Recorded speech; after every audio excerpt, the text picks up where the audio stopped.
Secretário de Estado de Formação Profissional no Emprego, CEPOP, continua assim a declaração do trabalhador Timor-One, a mutuknai que tulo itu pode serviço em Austrália.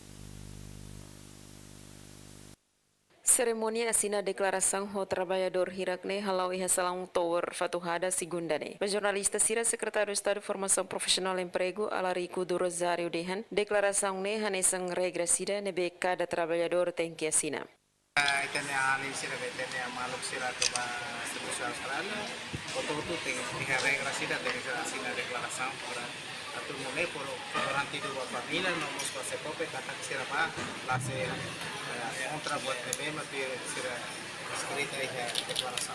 Yadihan trabalhador hamutuk naing hitu nuluresin hitune komposto husi vetor wa nuluresin ida no mane naing lima nuluresin nen. Governante ne dehan tan kata qualia kona ba arte marciais ne trabalhador sirania direito. Importante maclabele ba implementa faliha e maniarai. Trabalhadora Matilde de Jesus Carvalho hateten kona ba sina declaração nia parte contente tamba durante ne esforço hahu husi teste físico to ohin lorong nia bele liu ba serviço e Austrália. Tambah selama harus si kasar kira visi paling sehari paling ini harus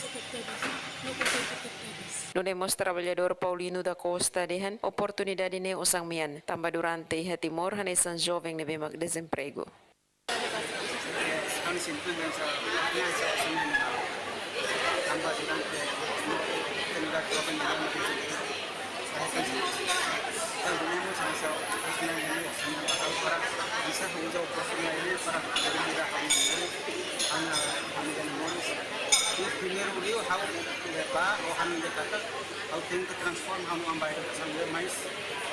Maria Tavares, STL News.